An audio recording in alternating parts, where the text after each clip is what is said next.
Let's give a warm welcome to your host, Kahtide.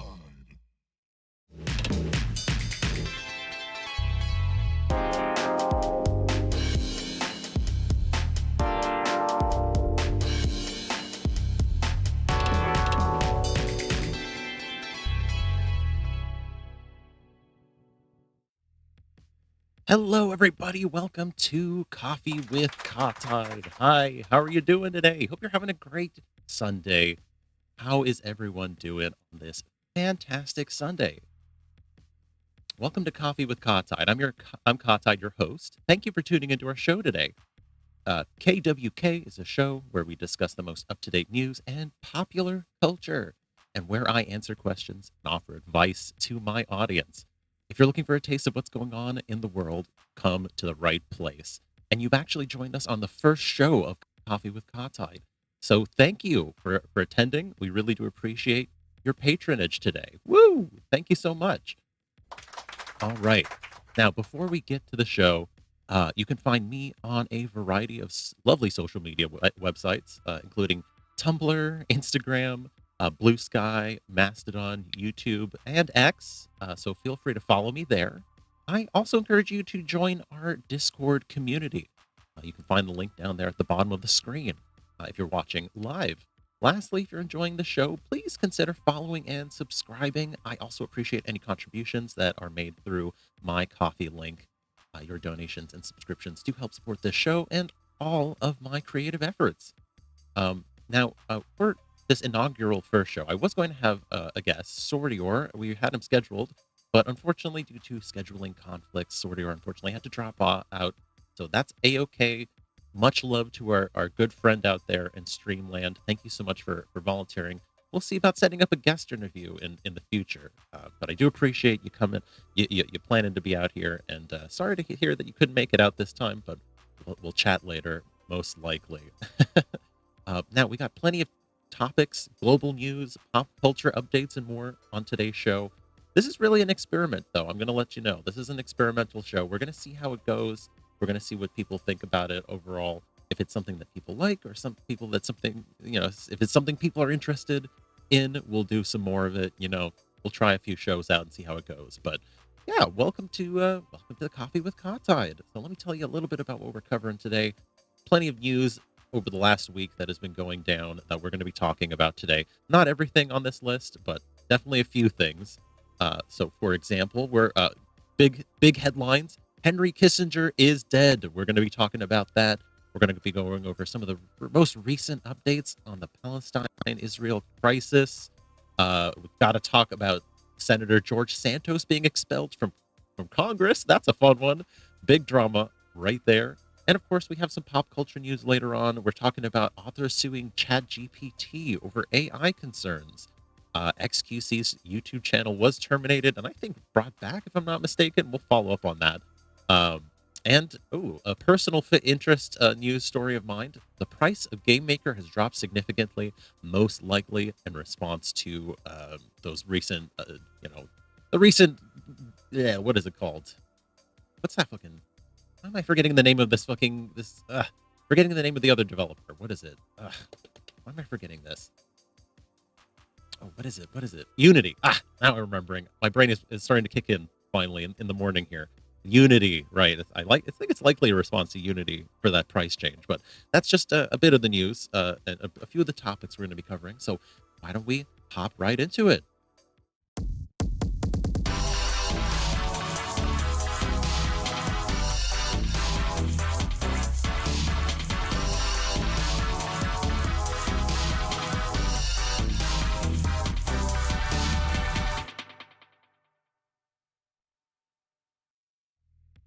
All right.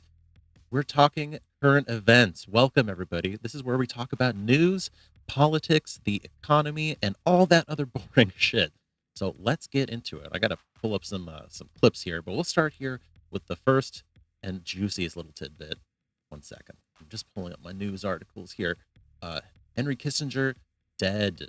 Fucking dead. Hold on. Blah, blah, blah. This is my first time, so you'll bear with me as I'm pulling up all of our clips and everything. But they are here. There we go. Okay.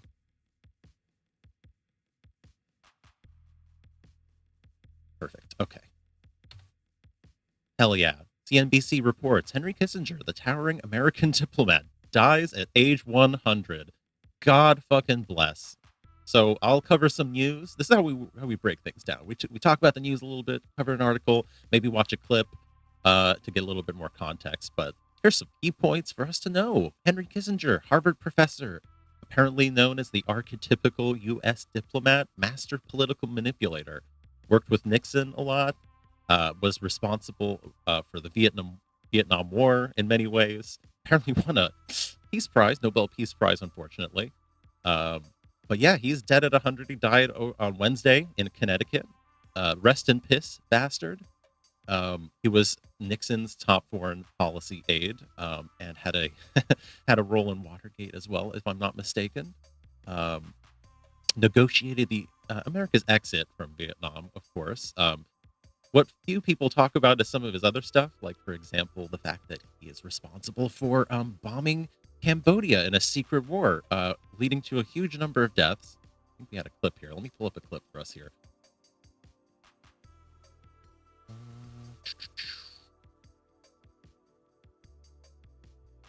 Here we are.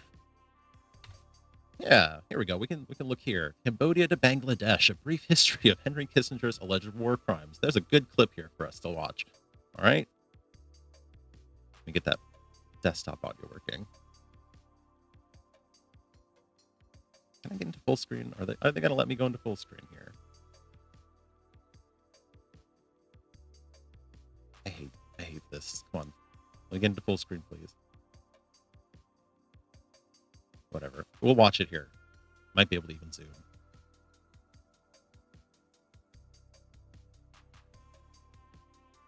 Okay. Oh, you can't even hear it. Hang on. Sorry about that, folks. Let me just adjust it here. Why is my desktop audio? Appreciate everyone's patience. Sometimes we test things and then we miss things as we're testing things. Here we go. I think that's what I want. Beautiful. Okay. To be done. There we go. Can be settled in one more negotiation. Administration is designed not only. Well, I've stated repeatedly that I would prefer to leave. Also, They didn't even cover the war. Okay, sorry. This clip sucks. My apologies. Thought this was going to be a better clip. Okay. Well, let's see. Henry Kissinger's unique brand of realpolitik diplomacy was blamed for genocides, massacres, rape, and torture on an industrial scale. Let's see if they have some other good descriptions. Here we go. So, there's a very popular quote out there from Anthony Bourdain talking about punching Kissinger in the face. We can talk about some of the things here and look at perhaps some images that describe some of the damage here. So nowhere has the impact of Kissinger's influence been more keenly felt than in Cambodia, where his role in expanding the Vietnam War through a secret bombing campaign in 1969 and ground incursion by U.S. forces the following year leaves a festering wound on the Southeast Asian nation to this day. Now, I want you to know something. Look at that. Over 540,000 tons of bombs were dropped in this campaign against a country that we were not at war with, that had little to do with anything to do that was going with Vietnam. I believe the theory at the time was that there were communists that were crossing the border into Cambodia and using it as a staging area, something along those lines. But as we parallel the Israel-Palestine conflict and see as Western powers completely steamroll smaller countries that get in their way, this happened in the past, and it happened with Cambodia, unfortunately. You can see here the level of damage. Thousands died at this, and this was all handled secretly until it was later revealed. I think it was in the 70s or 80s, if I'm not mistaken. And of course, he won a Peace Prize in 1973 for negotiating the end of the war in Vietnam. So he's responsible for a number of other things. I won't get too much more into it. Of course, you can look it up. It's very obvious what his role has been in politics over the many decades that he's been alive. But it's been completely egregious. He's been responsible for so many coups. Chile, for example, many other South American coups. destruction all across the Middle East. Horrible bastard. So rest in peace, Henry Kissinger. Thank God he is dead. All right, let's move on to our next topic here. Let's see, what else can we bring up? I want to bring up something light. So we're gonna bring up George Santos getting expelled from Congress. Boy, this guy is a drama queen of such a high caliber. I cannot believe. Here, we're going to put this clip up. The House of Representatives just voted to do something it has only done 5 other times in its history. Now, we are still waiting on the final gavel, but it does appear the House has voted to expel one of its own members. Right More than 2/3 of the House has voted so far to vote Congressman George Santos out. It comes just weeks after a bombshell report from the House Ethics Committee found that Santos, a Republican from New York, allegedly used campaign funds to pay for personal expenses, including his rent, trips, Botox, and a subscription for an adult website. Yes, the saga is far from over. He also faces a slew of federal charges, including wire fraud, money laundering, and identity theft. He has pleaded not guilty to those charges. Just seconds ago, we heard the gavel, which means this vote is official, and it looks like George Santos has been expelled. Let's listen to House Speaker Johnson.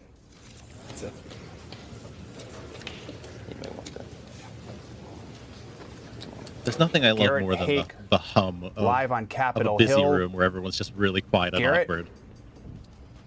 Well, Joe, a Congress that has had several historic moments now records another, as you said, just the 6th member ever expelled from the House, the first time in decades, and the first member ever expelled who was neither a member of the Confederacy or himself a convicted felon. Isn't but that Santos, so as you said, faced 23 federal criminal charges and perhaps the final nail in his political coffin, that damning ethics report that came out before Thanksgiving, in which a bipartisan committee found that he had been, in their words, blatantly stealing from his own campaign. Now, this is the 3rd attempt to expel Santos, and the first to be successful, as you said, with a 2/3 majority vote here. It was, frankly, his Republican colleagues who ultimately decided they were fed up with the congressman from Long Island, who had really stopped defending himself against the particular allegations against him about his conduct, and in recent days largely been making an argument based on precedent that the House didn't want to, for the first time, throw someone out who had not been convicted of anything. That argument apparently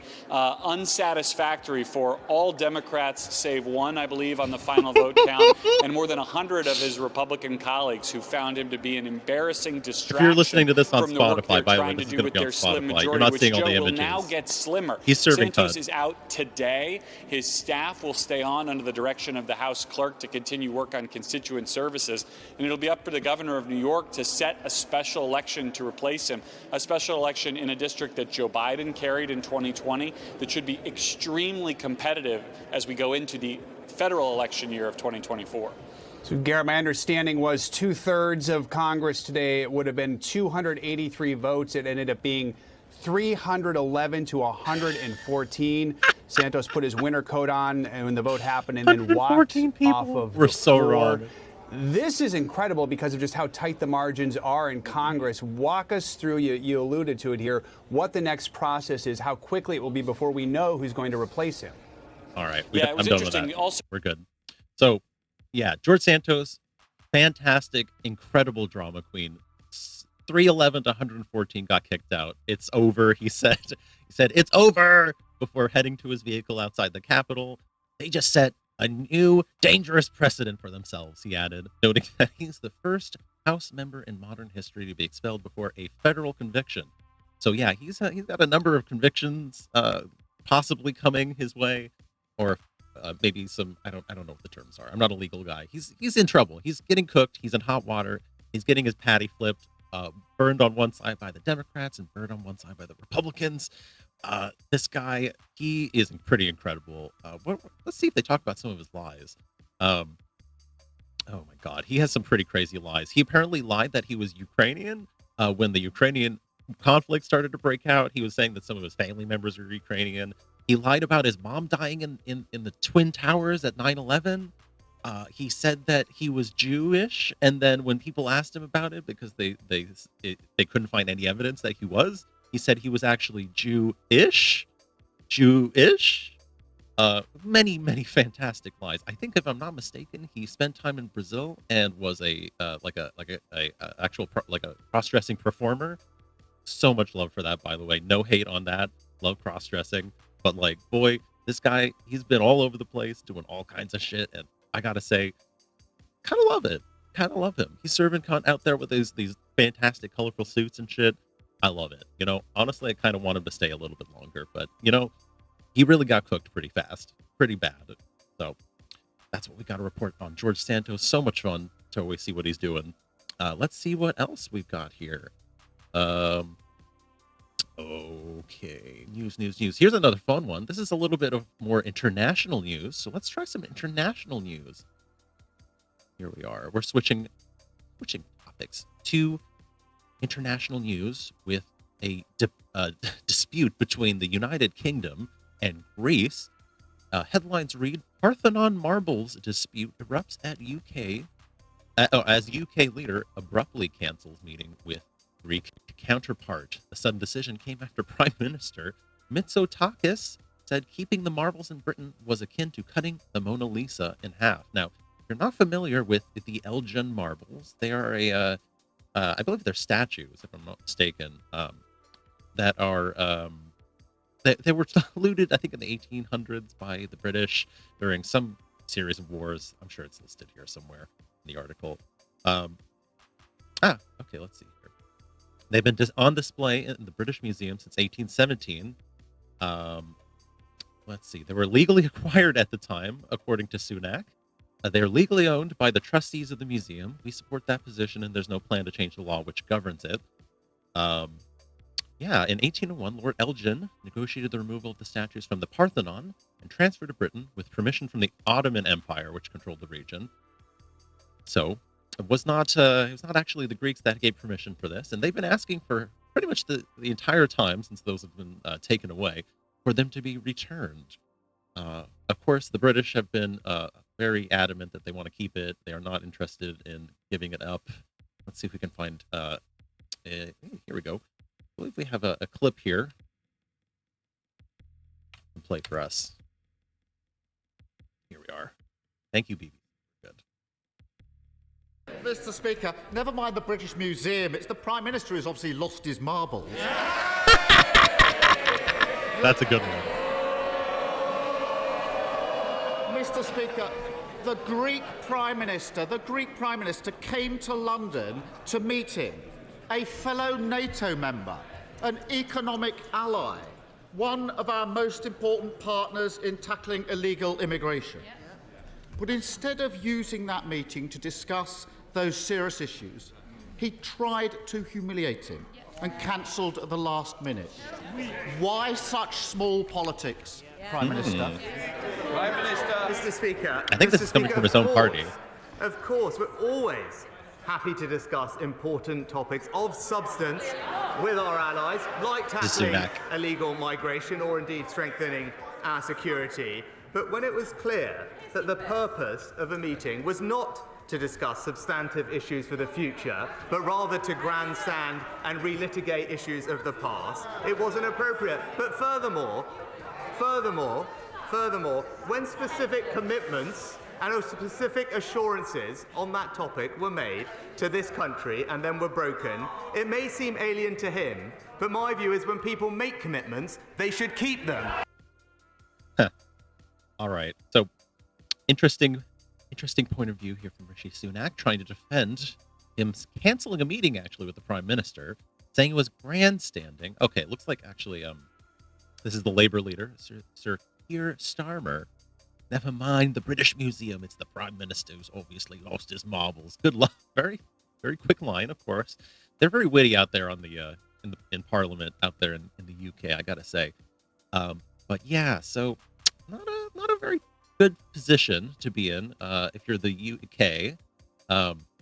The Greeks have a point, I think, here to say, hey, we are interested in getting our stuff back. You have been stealing it. I think this is here. Actually, we have a response from the Prime Minister. I think he can put it succinctly for us. Now, here are the ones in the British Museum.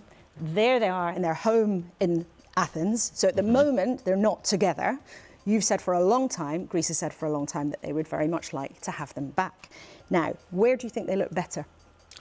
I think the answer is very clear. They agree. do look better in the Acropolis Museum, a state-of-the-art museum that was built for that purpose. And Where again, they belong, this is not in their a home. question of returning artifacts whose ownership we question. We feel that these sculptures belong to Greece and that they were essentially stolen. But this is not, in my mind, an ownership question. This is a reunification argument. Where can you best appreciate what is essentially one monument? I mean, it's as if I told you that you would cut the Mona Lisa in half, and you would have half of it at the Louvre and half of it at the British Museum, do you think your viewers would appreciate the beauty of the painting in such a way? Well, this is exactly what happened with the Parthenon sculptures, and that is why we keep lobbying for a deal that would essentially be a partnership between Greece and the British Museum, but which would allow us to return the sculptures to Greece and have people appreciate them in their original setting.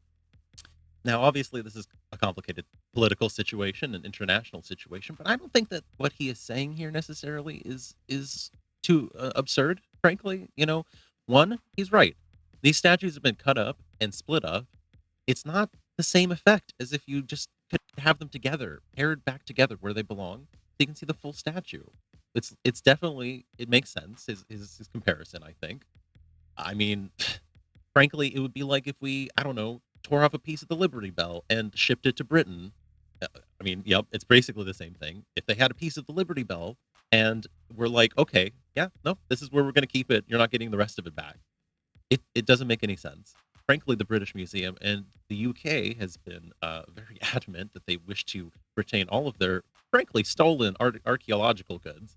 And I think it's frankly disgusting. It just makes sense. They're offering a partnership here with the British Museum to even just be able to display them in the right place and actually have the British Museum as a partner on that. It's not like they're trying to cut them out of it. So I don't know. It's pretty pathetic, frankly. It's dying Western empires trying to retain their stolen cultural objects and to retain some sort of legitimacy. It's very hollow, personally. I think it's pretty hollow. But anyway, well, let's move on to something else. That one I think is pretty clear. We'll do a little bit more political circus about that. The Newsom DeSantis debate has been raging, or had raged recently. There's I watched a little bit of it. It was pretty pathetic, frankly. This clown, Mr. DeSantis over here, he's a clown. All right. He spent pretty much 50% of the time interrupting Newsom. I don't like Newsom. He looks like a robot to me, frankly. He's kind of a robot, in my opinion. But you know what? At least he was tolerable to listen to compared to DeSantis. And I think maybe you'll get to see a little bit of that in this clip here. Joe Biden is sitting on his hands. Also, those on Hannity, by the way. To take care of the border. He refuses to hold the drug cartels accountable. This is the vision of Biden, Harris, Newsom. I support border security. I think the asylum system is broken. I believe that we need... I understand that. I'm the only guy here that's a border state governor. You're trolling folks and trying to find migrants to play political games to try to get some news and attention so you can out-Trump Trump. And by the way, how's that going for you, Ron? You're down 41 points in your own home state. Biden administration, the last 3 years, did a massive Joe Biden paying you tonight? 3.9%. I thought this was state versus state. No, but it's about the United States. Oh yeah, Hannity jumps in to defend running for president of the United States like every other second. I swear. You just won't admit it. You will not admit it. Is Joe Biden experiencing this cognitive decline? Is it a danger to the country? Do you find when he speaks, what is your reaction to it?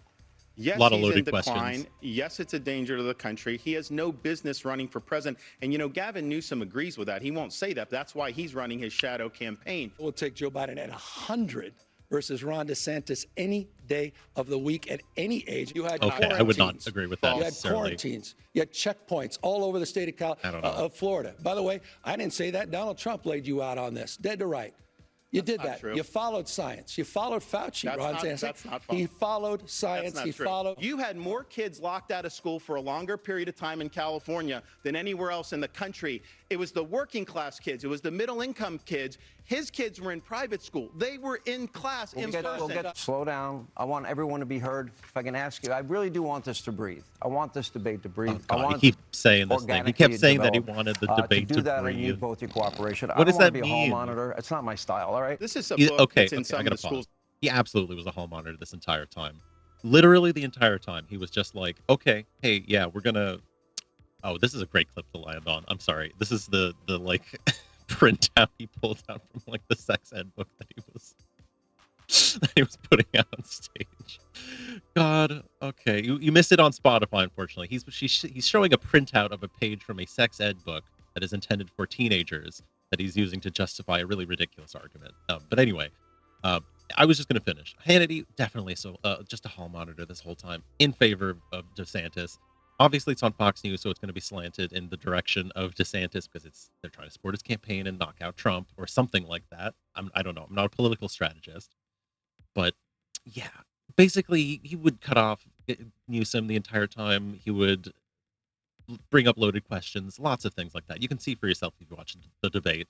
Not that I particularly care for Newsom again. He spends a lot of time defending Biden when really he should be making statements for his state, I think, since this is a state versus state debate. Also, why would you want to support Biden even further? I know he has to, unfortunately, walk the party line here in this case, and Biden's going to be the nominee no matter what happens, unless the guy croaks, let's be real. But it's not great. It doesn't look great. He looks looks like a bit of a stooge. Anyway, I'm going to keep playing it. In California, Florida, this is not consistent with our standards, called gender queer. Some of it's blacked out. You would not probably be able to put this on air. This is pornography. It's cartoons. It's aimed at children, and it's wrong. So this should not be in schools. No. Okay, sorry. Kids need to know what sex looks like, and they need to learn it. I'm sorry. That might be an unpopular opinion or a groomer take, but I'm going to say it. When you're like a young adult and you don't know what's going on with your body and things are changing and you're developing attractions or not, if your gender experience is different, you need to be able to know what's going on. I'm sorry, it's just what it is. So I don't agree with this argument at all, and I think kids need to know this stuff, frankly. Those books. Do you believe that's appropriate for school districts to teach kids? Yes or no? Come on, those aren't. It's not part of the curriculum. They're not teaching those kids are those are books that were in school. Hold on. The bottom line is you are on a book banning binge, your state. I mean, he's right. 1,406 books, 3,362 in this country. You didn't answer. Florida's what about those books? Florida. That's not. We don't provide for K through third grade education that kind of curriculum. It's just made up. These guys make it up. It's part of this cultural purge. Should it it's be? Just a made what grade would it be acceptable? What I find offensive, Sean and Ron, what I find offensive is a very significant number of these books happen to be LGBTQ books. Joe Biden. It's true. I mean, it does not matter. Like the question about what the right age is. Look, we've already established this pretty clearly that once you start becoming like a preteen to teen, that's usually when schools start to do this in sort of conversation. You know, it's already been established. People understand it. It's not weird. I don't think it's weird. So it is definitely a pretty hollow and transparent attempt just to get LGBTQ books out of school libraries. It is. Now I got to interrupt. For folks watching live on Twitch, we do have an incoming ad. It's going to be here in about 30 seconds or so. So if you want to avoid that ad, do subscribe. I do appreciate all of the subscriptions that people do. Thank you so much. We do have the big booming voice to say. This is the big booming voice letting you know to follow and subscribe to Kahtide. Thank you, big booming voice. Much appreciated. All right. Is in the pocket of the teachers union, and so is Kamala Harris. That's why they fought school openings when he came in there. It's Kamala when they had Harris, that in Ron. there. It's Kamala Biden came Harris, into office Madam and he Vice brought in the President teacher union to be able to. He needs it. This is a map of San Francisco. There's a lot of plots on that. You may be asking, what is that plotting? Oh my God. Well, this is an app where they plot the human feces that are found on the streets of San Francisco. Oh my God. So we're living in a city. Okay. Yeah. Okay. So he's showing a map of human feces in San Francisco. I mean, what do you expect, man? You're living in a city full of poverty, like poverty that you and your cronies help generate. It's going to be full of shit, man. I'm sorry. People are going to shit on the floor. People are going to shit on the ground. People are just going to shit wherever they can. It's just going to happen. Sorry. Maybe if you fix people's lives a bit more and provide for them and give them like homes and things like that, this won't happen, and they'll have places to shit. Anyway, it was pretty ridiculous. It was kind of a farce. Obviously, posted on Fox News. Kennedy's jumping in to support DeSantis, who needs it. Frankly, DeSantis has no charisma. He's rizzless, in my opinion. This guy's got no riz at all. He needs people to help stick up for him. He's like, what's your favorite type of pizza? God, great clip. Can I find that? I'm gonna try and see if I can find that. Hold on.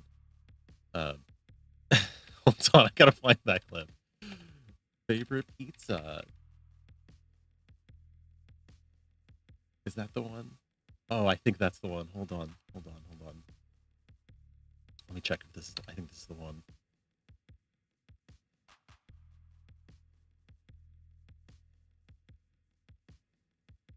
Is that the one? Oh, I think it is. Yes. Oh, okay.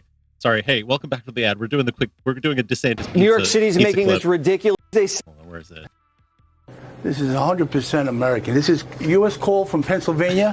It's the best, cleanest burning coal there ever is. Well, I can tell you this. So in Florida, when they went after the gas stoves, we just made gas stoves tax-free in Florida, no sales tax. God. We will do something similar for these coal-fired ovens. And so if we need New York City pizza to come down to Florida, we're going to roll out the red carpet for you guys. Thank you, Governor. All right. Just let it rip like this. Coal-fired oven pizza. And according to the government, this is killing the environment. Let's have a slice. Let her rip. Oh, man. That's good. Really good.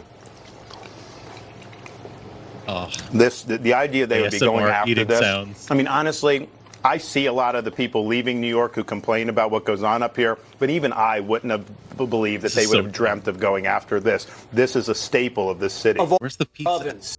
On the left. It was about that.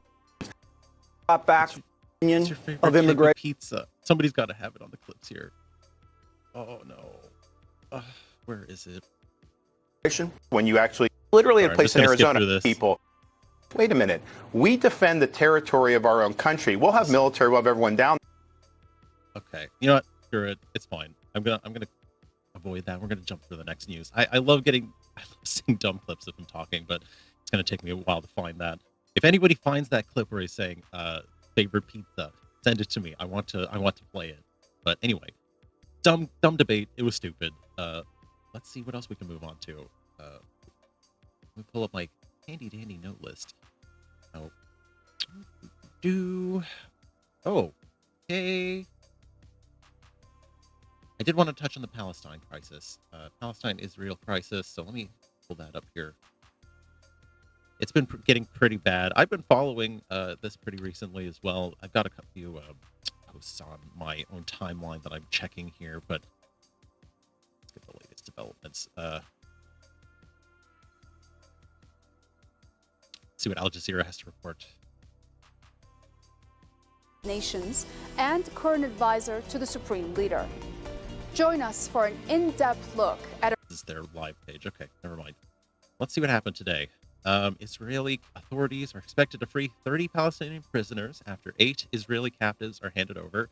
I did hear that the ceasefire did end. Blinken is telling Israeli and Palestinian leaders, or meeting with Israeli and Palestinian leaders, and is urging Israel to have civilian protection plans before the resumption of war. My God.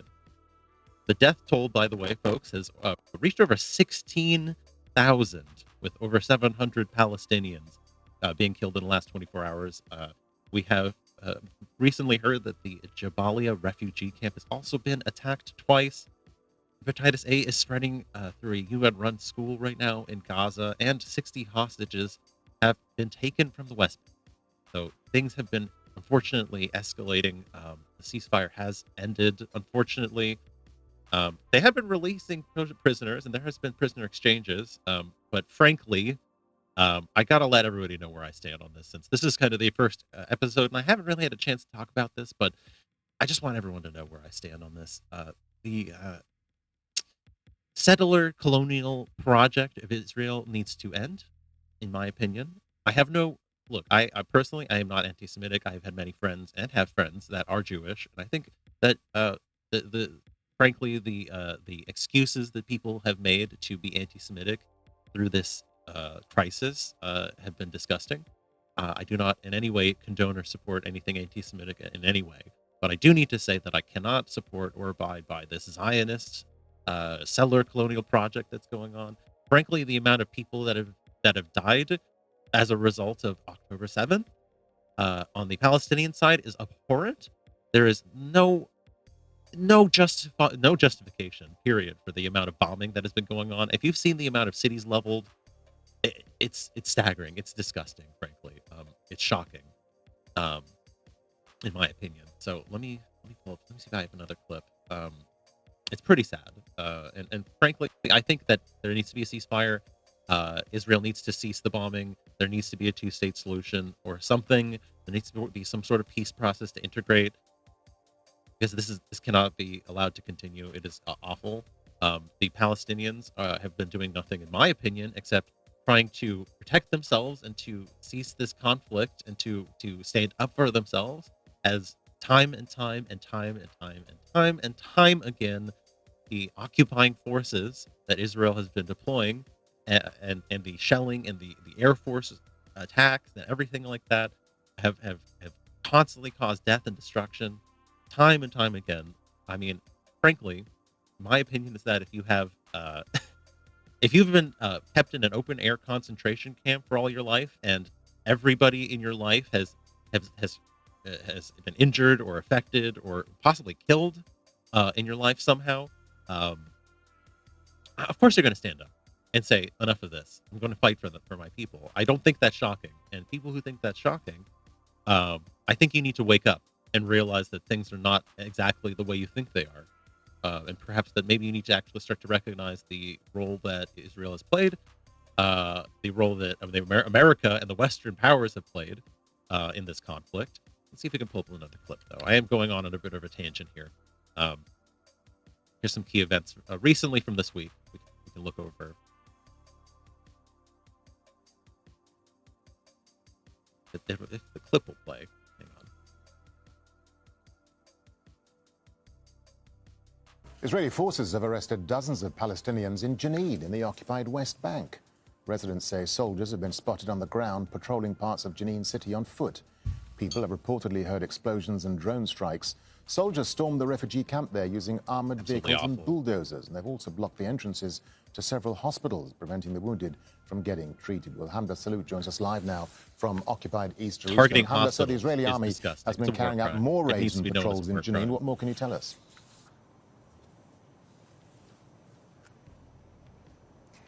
That's right, Darren. The Israeli army launching this really large-scale military operation in the occupied West Bank city of Jenin. They came in masses, more than 50 armored vehicles.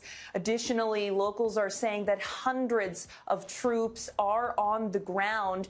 But what we've also been hearing This is is from earlier that this a week. lot This could of be the out of hospitals date. in Jenin, three main ones particularly, have been closed off. The Israeli army has set up checkpoints around the city's entrances so no one is allowed in. Now, we're also hearing that there are still heavy exchanges of fire going on between Palestinian fighters and Israeli forces.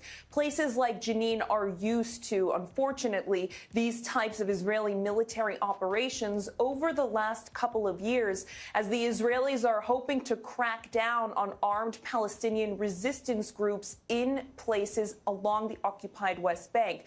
Let's listen now to mind you, I've seen numerous clips where Palestinian freedom fighters are walking up to IDF tanks and placing charges on them and completely obliterating them with fucking anti-tank weaponry, RPGs at close range.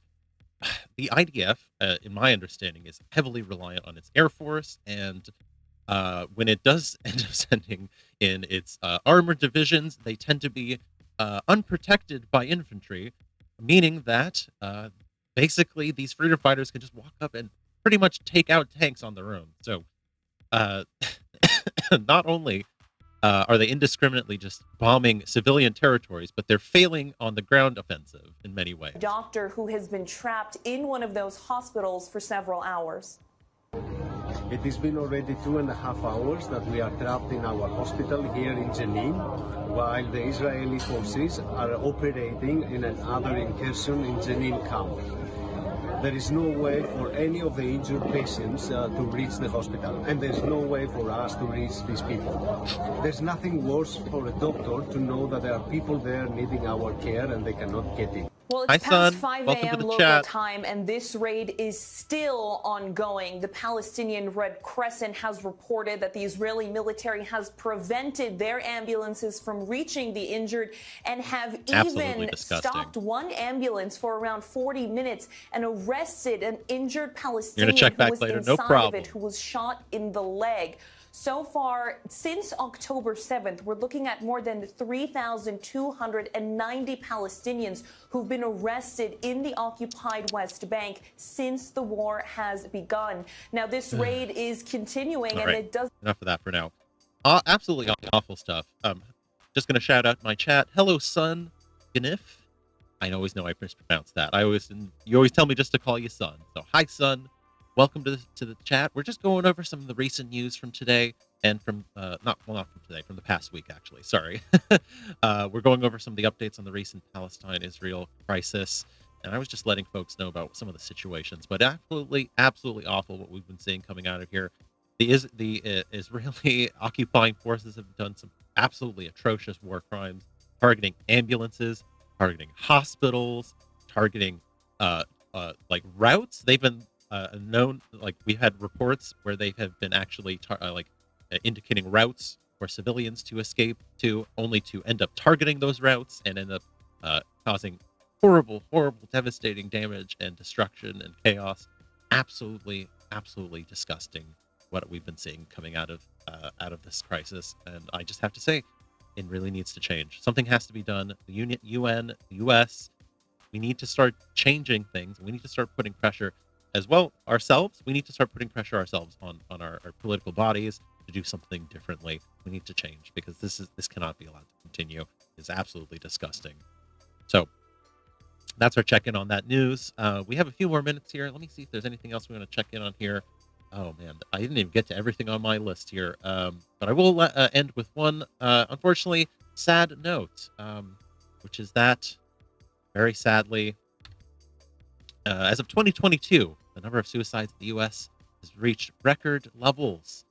An estimated 50,000 people, approximately, ended up dying of suicide in 2022. It is absolutely tragic. And it is estimated, let's see here, the suicide rate increased by 1% in 2022 to 14.3 deaths per 100,000 being reported. Of course, this could be even worse than we know. These numbers could be conservative. These tend to get skewed sometimes. But if that's the case, I mean, this is incredibly tragic. You can see here, you can watch the spikes going up. Definitely peaked in 2018, going all the way up here, surpassing 2018 in 2022. Really sad news, folks. I want to just shout out, hey, if you can go get some support, you can call a helpline, you can get to a chat, if you can get a therapist, you can get a psychiatrist, anything. Please do it. I know it's hard, but frankly, we live in trying times, and we live in times where our support systems and our governmental systems are not interested in helping us. So I'm asking you out there, build a network with your friends, step outside of your comfort zone once in a while to meet other people. Do your best to try and support yourself and to read literature and to read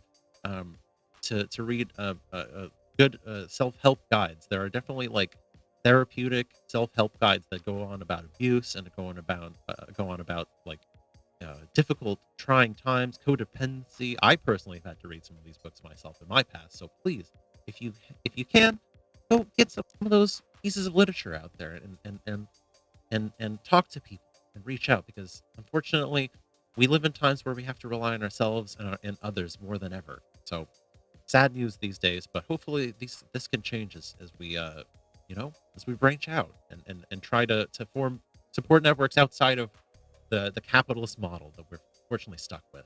I know it's easy to say that out here, being somebody who's just a digital construct, talking to you in a Twitch stream, and maybe you're not interested in that, and you're not going to hear that advice, and that's okay. But maybe someone will hear it, and I hope so. So, anyway, that's the end of the news for now. Let's switch off to something maybe a bit more lighthearted.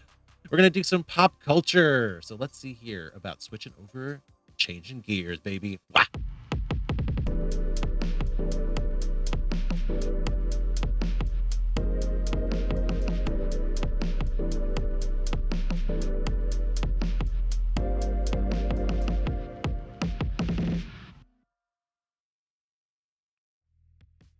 And it's time for What's Popping, where we discuss pop culture, the internet, streaming, and more. Let's see what's going on today, shall we? Let me pull up my handy-dandy guide here. There's a fun one I wanted to go over here. That being authors sue ChatGPT over AI concerns. Let's watch the clip. We'll see about what they have to say here. A group of prominent authors is suing the company behind ChatGPT. They claim OpenAI used their books without permission to train their artificial intelligence system to produce similar works. Chief Business Correspondent Rebecca Jarvis has the latest.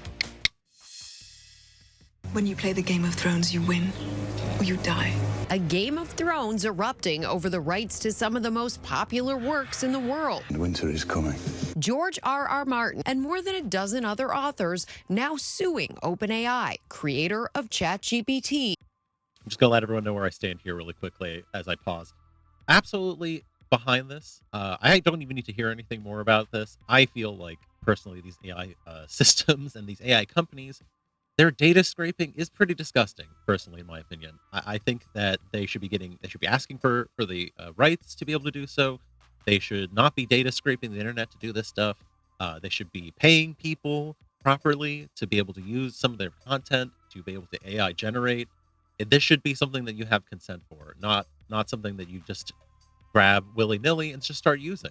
Martin joining forces with authors like Jodi Picoult, John Grisham, Ellen Hilderbrand, Michael Connelly, and David Baldacci to take on the AI giant, claiming it used their books to train its ChatGPT bot without their permission and without compensation. My son said, "Hey, Dad, come over here." When he put in a request to ChatGPT, there were 3 pages. It sounded like a lot of books that I'd written with names of characters that I'd used in the past. And I thought, oh my God, I feel so violated. It's like someone had just taken my entire library without my knowing it. The lawsuit filed with the Authors Guild gross. claims that OpenAI reproduced copyrighted books without the author's consent to train ChatGPT, allowing it to produce derivative works, material that's based on, mimics, summarizes, or paraphrases the author's work and harms the market for them. I can't stand it. As a creator myself, personally, I couldn't do that. I would never give permission for this sort of thing.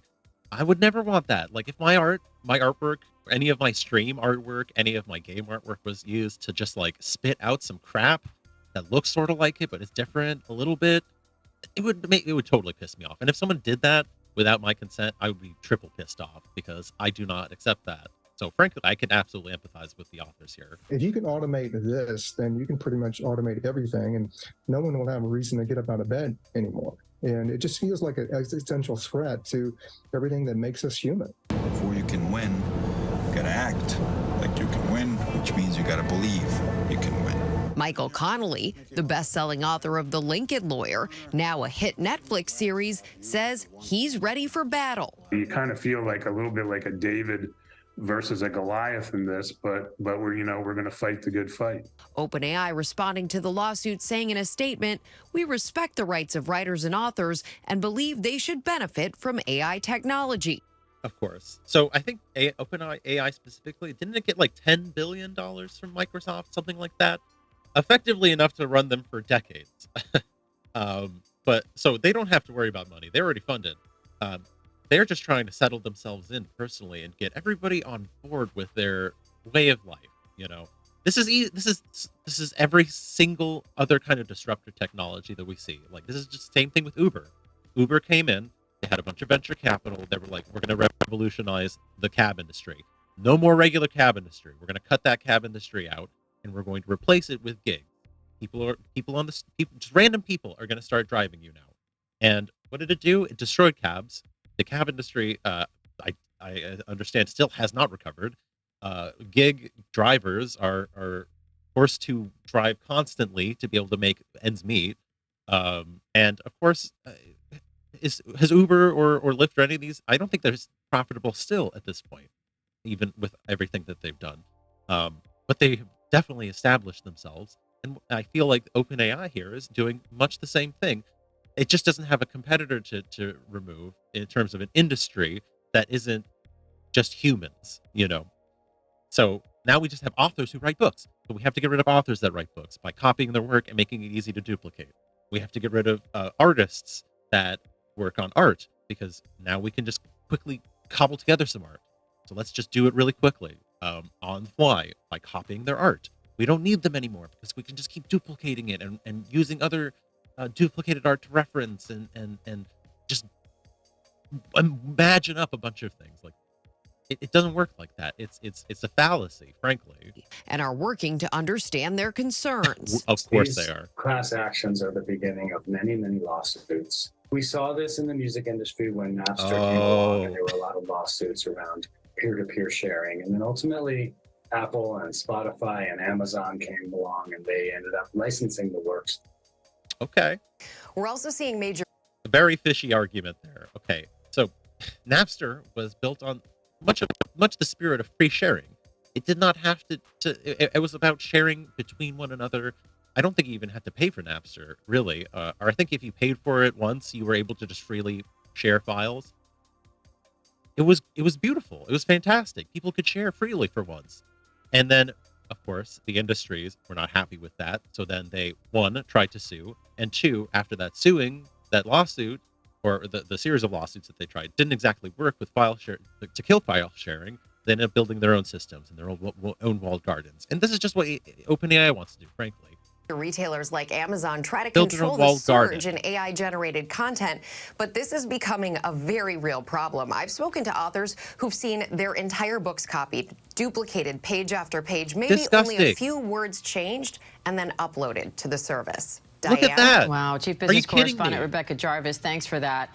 Let's bring in senior reporter Emmanuel Saliba along with ABC News legal contributor Brian Buckmeyer for more on this.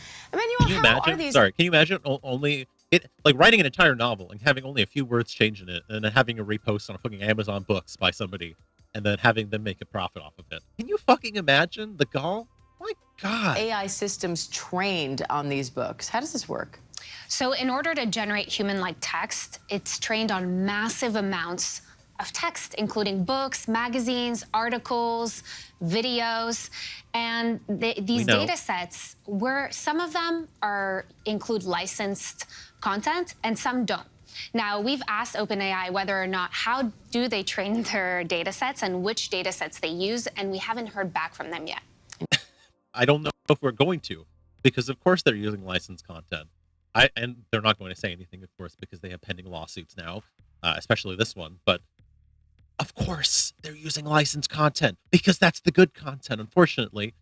I mean, not to say that there is unlicensed content that isn't good. There's lots of unlicensed content that is good. It's just that the recognizable content in our society is often the stuff that's licensed. And people want the recognizable content, quote unquote, the good content. So you're going to want to sound like John Grisham, or you're going to want to look like fucking Avatar, Interesting. Brian, comedian Sarah Silverman is also suing ChatGPT for using her material.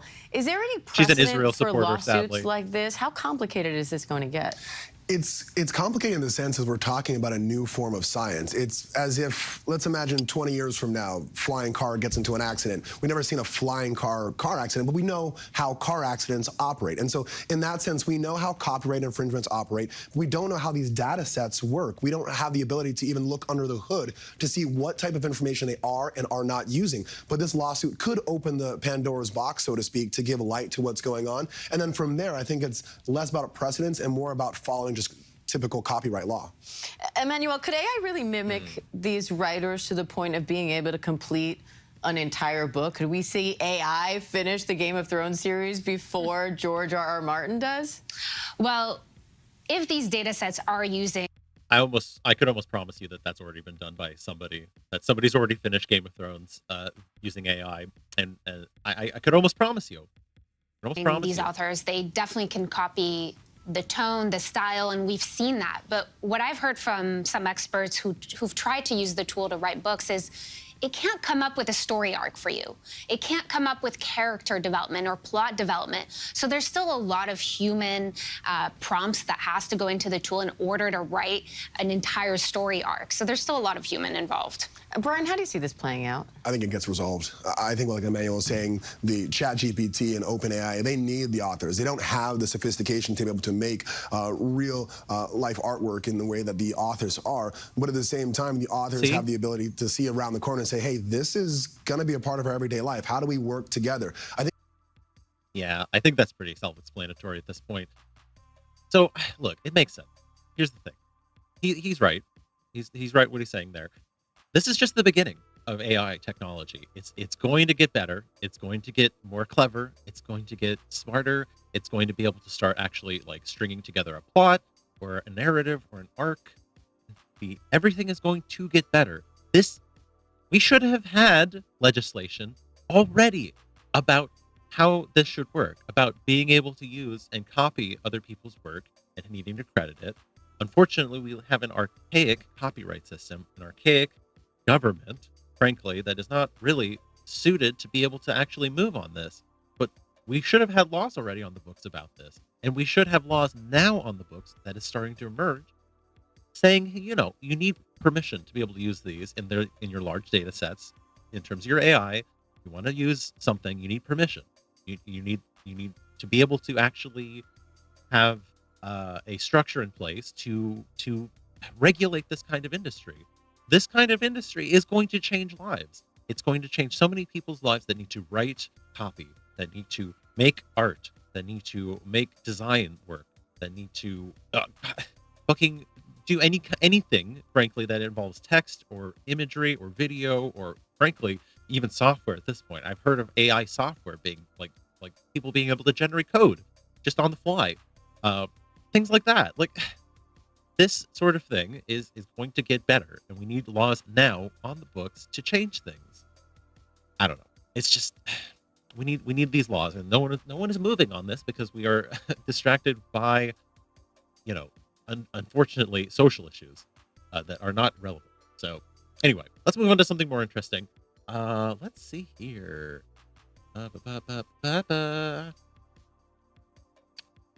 Ooh, okay. We can do some stream news. So here's a fun article. Those of you who are hip to Twitch news may be familiar with Amouranth, the popular streamer. Let's see here. Get rid of these notifications. Popular streamer, well known on the platform. I personally have not seen a lot of her streams. I think she's well known for a lot of those like hot tub streams. It's fine. I personally think it's great. Get your money, girl. It's awesome. However, some noteworthy news about her. She apparently is spending record amounts of money to acquire more land than Bill Gates. He recently bought a $17 million orchard in her quest. That's a $17 million orchard to own more land than Bill Gates. Let's see what she says here. She recently tweeted out, I bought a $17 million fruit orchard / grove. It's 2,213 acres total. My God in heaven, that's a lot of land. 4 different sites in Florida and surrounding states. Okay. Must be like kind of where they're meeting. There's also an option to pick up an additional 928 acres of one of the sites for an additional 7.2 million. As the old saying goes, I don't know what the old saying goes, but there's chickens here. There's an image with chickens. Yeah. Anyway, she says she doesn't plan to stop there. Slowly but surely, I'm set to overtake Bill Games. She said, spelled Bill Games, and his 270,000 acre AG acres, ag acres, I think. Gear Joe says, I have gigantic and literal why floating right above me on why so much land. Yeah, no, I don't know. I think I remember seeing her tweeting out saying that land is the best investment because it's limited, which is true. I mean, that is true if you're talking about things like that. Also, hi, Gear Joe. Welcome to the chat. Gear Joe, one of our VIPs. Thanks for joining us today. Where you're tuned into Coffee with Kahtide. We're talking pop culture news right now. Yeah, so she's been pretty popping off on OnlyFans. Apparently, she's been investing in gas stations, companies. I heard she had a beer brand where she's been like, apparently she used some of her vaginal yeast to brew a batch of beer, which is pretty crazy. I gotta give her props for that shit. That's nuts. I love that. That's some maximum bathwater energy right there. What the fresh fuck are you gonna do with so much? You're gonna get it reclaimed / taxed to hell and back. Hell, I think she makes more than enough money to be able to handle the taxes on this. Oh, she joined Kick recently too, so that's apparently what's been going on. Anyway, interesting news about Amouranth. Apparently she's decided to become a land baron. Okay, what else is going on here? XQC apparently lost his channel recently on YouTube, and I think he got it back. I'm gonna see let's check this article here. Okay. Amouranth, I have a few things to say, and none can be said live on anywhere. Fair enough. Hey, look, I got no hate. No hate here. And nothing but love so far. You know, get your money, girl. It's fine. Whatever. Yeah, okay. He apparently got his XQC got his channel terminated for copyright violations, but says he doesn't care. I gotta check this if that's been something that's changed recently. Let's see here. YouTube is taking drastic actions against popular Canadian streamer XQC this week, taking down his official channel with over 2 million subscribers. As suggested, the likely reason for the termination was several pending copyright violations. It's a bit like the Kardashians, popular / famous because she is popular / famous. You know, the worst type of fame. Oh, you mean for Amouranth? Yeah, okay. I mean, that's fair. You know, look, I don't really give a shit. I'm not necessarily like a celebrity gossiper type, but you know, hey, it's streamer news. I'm covering it. That's what's going on. She's buying up land. You know, these folks got a lot of cash. They got a lot of dosh. They could probably retire on fucking all the money they've made. So let's see here. Let's watch this clip. Just for people, it sucks that we lose it for now because people don't get their VOD content, right? But revenue-wise, I haven't looked twice at it. Does that make sense? Okay. Well, good luck with that. Yeah. I mean, I have my whole teams on it. I'm just saying, just overall, if there's any proof overall, the defense of like it was never about the money. Is that like I'm financially not mad about it and never will. I think we missed something. Hang on. Let me scroll back here. No, dude, stop it. Oh my god, you're right. Just watching cheese sticks, man. Whatever. People are spamming in chat that your YouTube channel got. Oh yeah. I think it's because it's destiny. Love that. Basically, and by love that I mean hate that. What the strikes were gonna kick in, then I had like a counterclaim, and then it didn't kick in time or something like that, and it's auto termination, but it comes back up. I mean, I'm sure you've had that before, where you have like multiple. The chat strikes, is next level. His chat is insane. See, the problem is that his chat is fucking all the strikes kicked in at the same time, right? And that like since they didn't get fought and cleared at the same time, right? If one of them went through, because I was only on 2 strikes. I mean, yeah, his chat is scrolling like crazy, so and it's full of ridiculous. You're not scared about commentary. like posting YouTube content and shit with multiple strikes? Like one could like destroy your channel or whatever. You're just like fuck it. Yeah, I'm like, I mean, I just do kind of. I'm really wrong, right? Like. But hey, it's true. That's what how I move through life. Yeah. Yeah. So okay. Enough of that. If you're not wrong, I mean, Quebecois are wild, and yeah, man, just like freely posting like copyrighted content on your YouTube channel, and being like, fuck it, who cares? I mean, whatever, man. I guess he does not give a shit. He's probably got his bag already. He's probably just doing this for the love of the game at this point. Like, who cares? You know, whatever. Like, frankly, I don't give a shit. Like. The Reactgate thing, I think people are getting a little bit too carried away with it. Like, if you're putting content on YouTube, I think you can expect that it's going to get reacted to by streamers. I think, personally, if somebody was reacting to my VODs or something like that, I would not be surprised. That's just how it is. I feel like, I think people who are, like, yeah, is it annoying when people will just, like, sit on a video and, like, not really comment on it? Yeah, I guess so. And when people post your shit on their channel, is it annoying? Sure, I guess so. But I don't know. Personally, I'm really anti-capitalist about it. I don't really give a shit about the money. Like, if I could get a little bit of cash off of it to support myself, that's fine. I know it's different for some people, but I don't know. All the copyright violations are pretty funny. I think it is pretty hilarious. So, That's just where I'm at on that. All right. Speaking of, we did bring up Destiny. I was going to confirm on this really quickly, though. I did want to double check if I'm gonna check here if he got his channel back really quick. Let's see. I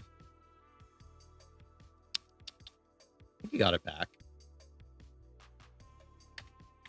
Down. Did it get taken down? Terminated. I think it's still terminated, actually. Okay.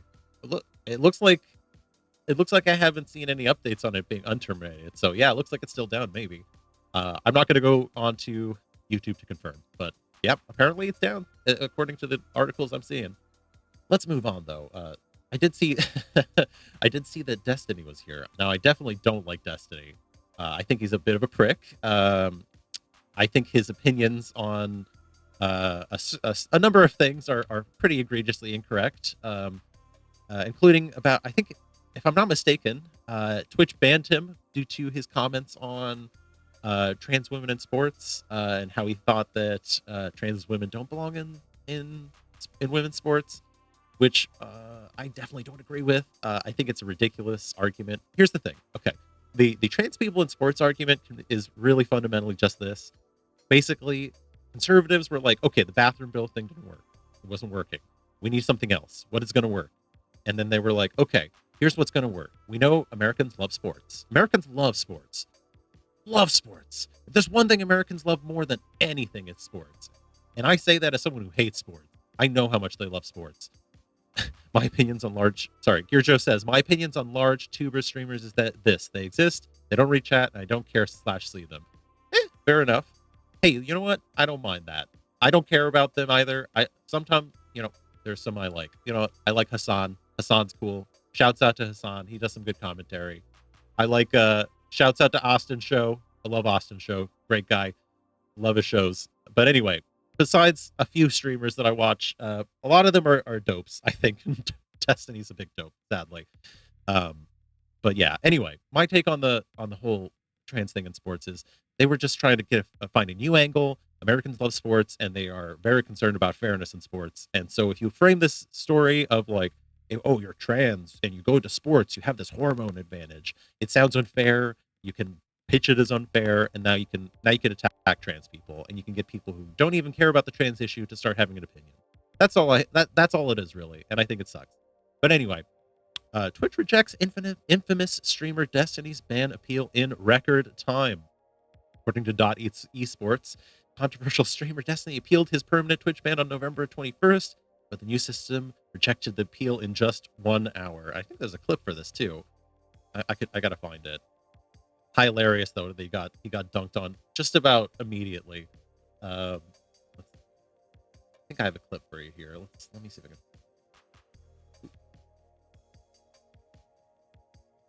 Oh yeah, there's a kick clip. Hang on, I'm gonna pull that up. If it still exists.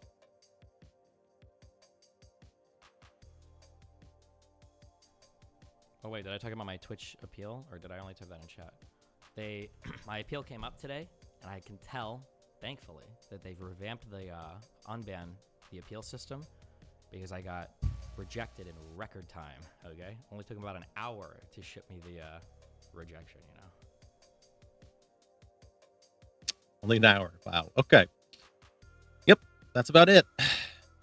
I don't really. Yeah, he's kind of a dumbass personally. So there's the bright, I guess.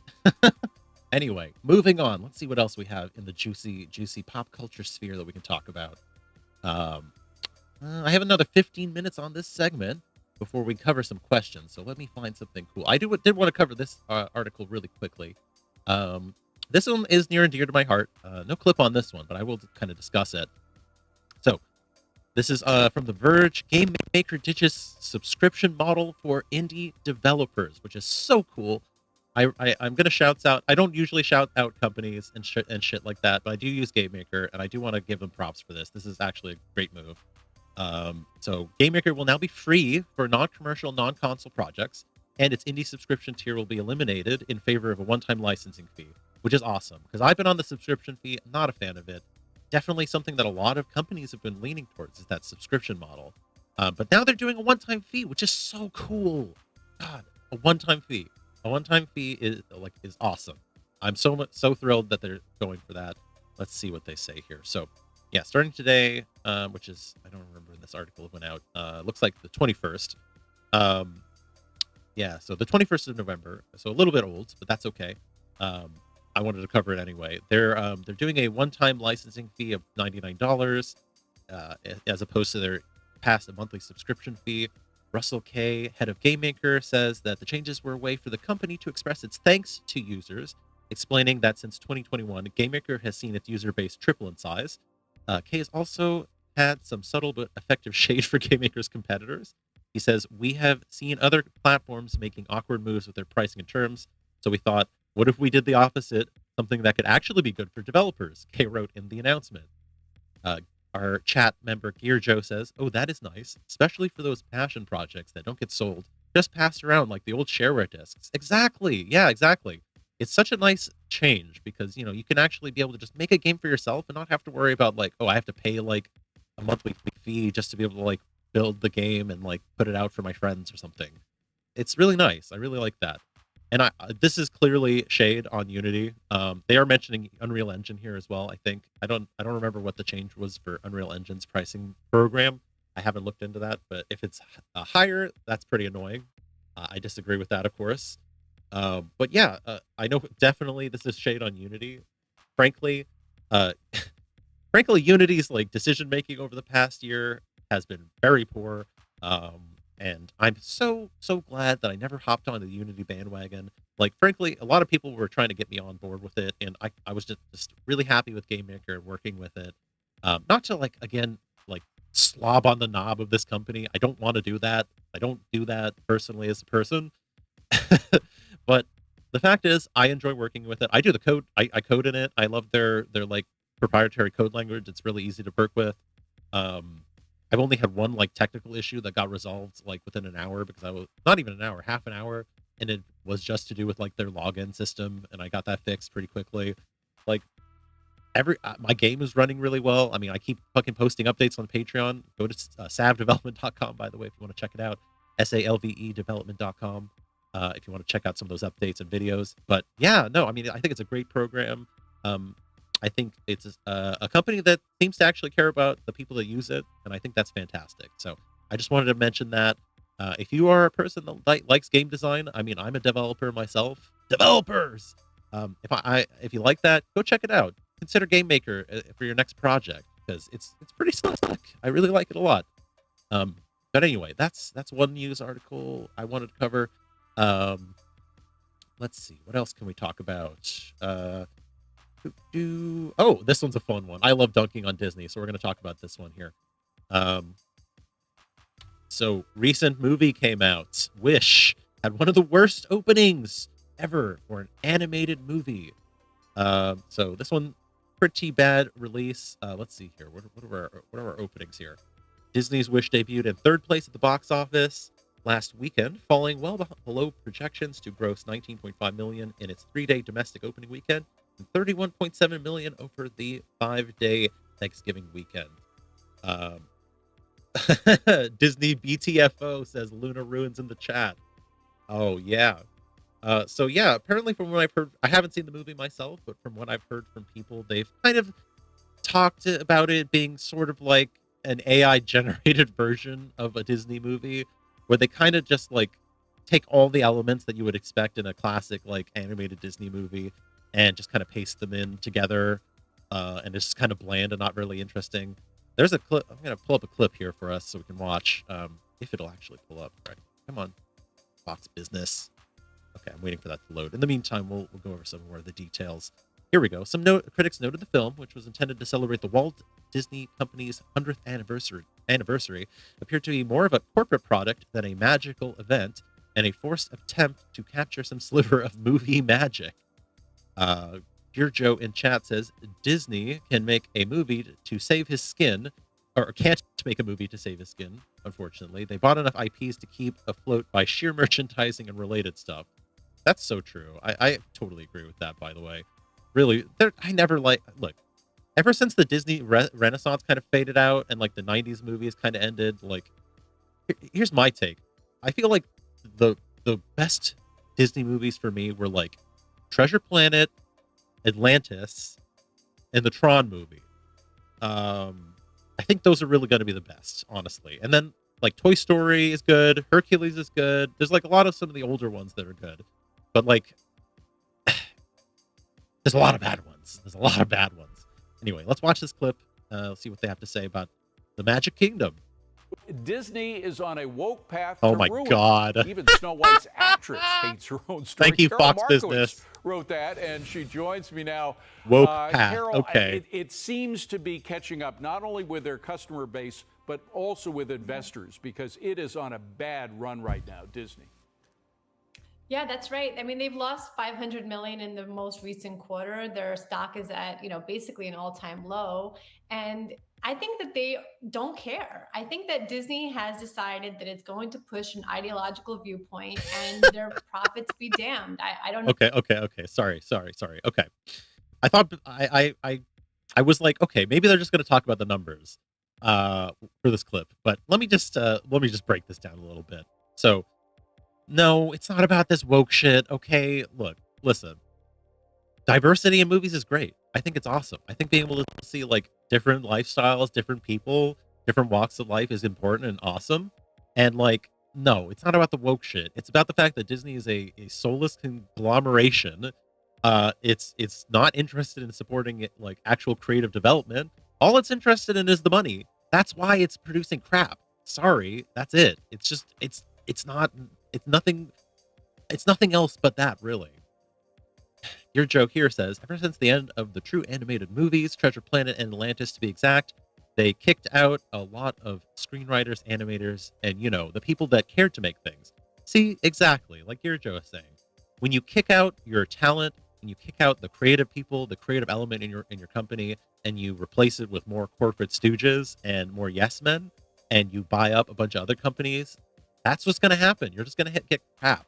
But anyway, let's see what other bullshit they're spouting here on Fox Business. What their stockholders think of that, but that's what I think is going on within the company. They've been ideologically captured and they have an agenda to push, and they're going to push it. And what I think is happening with this latest Snow White story is that they finally have also angered the Disney super fan, the fan who always loved the Snow White story and the Cinderella and the Sleeping Beauty and the rest of them. This is not true, okay? This is not true. When Disney is opening up neighborhoods for Disney fans to live in, this is not true. I'm sorry. You're categorically incorrect. And your Joe also says Disney is now just a corporation. IP absorption mean? I mean, look at Star Wars. The movies suck. The games, except 2, are aggressively bad. Exactly. Star Wars literally was like, okay, Lucas Games, like LucasArts, like they used to put out games like what, once, twice, 3 times a year, like for Star Wars. It was great. And they also did other games besides Star Wars. When they bought Lucasfilms and they bought all the IP for Star Wars, they fucking canned all that shit. And then they gave all the IP rights to fucking EA. Old Luna Ruin says, old Star Wars games were so varied and interesting. Exactly, because they tried different things. They did all kinds of stuff. They were willing to like expand the IP and do a lot of expanded universe shit, and like really explore it and play with it. And when Disney bought it up, they were like, nope, we're going to make all that shit Legends. We're going to cut that shit out. We're going to make our own IP, and we're going to make it Disney-fied. Fuck that shit. We're killing LucasArts. We're going to make sure that we give EA the fucking rights. And then EA sat on those rights and shat out, like Battlefront and Battlefront 2, both of which were fucking awful and were loaded with microtransactions. What else did they even put out? Except, I know they canceled a couple games. It was garbage. Anyway, let's hear more. Let's hear more about what Fox Business is saying. Is now being told that they're a sexist ogre for enjoying those tales, and fans don't like that. So even the people that were willing to overlook the woke nonsense and all the ideological pushes are thinking, wow, Disney hates their own stories now. Yeah. Why am I here? People love their 7 dwarfs, and they've been written out of the story. Oh my God. Yet most people who love Disney, they have kept the DVDs from when they were kids and have been showing it to their kids, and we're hoping that the new stuff that they came out with would sort of mirror that. And said they go in exactly the opposite direction. I want to give you a chance to respond to another story. This is so stupid. Randy oh my God, this is such a boomer take. Sorry, this is just pausing really quick. This is such a boomer take. oh, we're all the people that really love Disney. We're just holding on to their DVDs, and they're just playing those over and over again. Like, okay, thank you, Grandpa. Great, thanks for that. Ron DeSantis, Weingarten, of course, is the teachers union president. She wrote, quote, DeSantis has been a disaster on education. Why are we talking about this guy now? Banning books, banning AP Psych, and have a terrible teacher shortage. Nobody should be taking advice from him on schools. Well, Carol, you live in Florida. I mean, that's true. Partly because of what the Weingarten way of teaching was providing or not providing your own children. That's right. Let's remember why Randy Weingarten hates. Okay. I feel like we're just going on a tangent now about DeSantis and woke shit. Okay. Anyway, look, again, I'm going back to my earlier point. The thing is, as George was saying here, it's absolutely true. Disney is an IP whoring machine. They took big products that they knew were going to pop off. They got Marvel. Didn't they get Marvel like right after like Iron Man came out, or like right after Captain America came out, or some shit? When it was clear that they were starting to make some fucking money. Like once the universe started kicking off, they bought it up. I'm pretty sure, if I'm not mistaken, they bought up Star Wars. Fucking like they pump out fucking the same exact like cookie cutter looking like 3D animated crap. They never animate. They don't like hand animate anything anymore. They just pump out like easy to produce like animated features that they don't have to pay way too much for, because now they don't have fucking like, I don't know if it's still the case anymore, but at least for a long time they didn't have like animators unions for any of that 3D VFX shit. It's just that's what they're doing. They're just cutting corners everywhere they can. I mean, frankly, I wouldn't be surprised if they did like generate some sort of like AI artificial intelligence script for this shit. So I'm not surprised, frankly, that this flopped. You know, I mean, it seems unimpressive. Oh yeah, they don't animate anything anymore. It's just CGI. It's cheaper. Yeah, I mean, don't they just like ship that shit out to like Korea and to like VFX houses in like Southeast Asia anyway? To do like, they don't even do any of it in house anymore. They don't pay anybody at home. Lunar Ruin says, death to the mouse. I agree. Death to the mouse indeed. Well, I think that brings us to the end of the pop culture segment, but I do need to quickly use the restroom, so we'll take a quick intermission break. I will be right back. Enjoy the music, and we will be we'll come back with some more questions. We'll do questions with Kahtide. Yeah. All right. Be right back, folks. Thank you for tuning in.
You've got questions, we've got answers.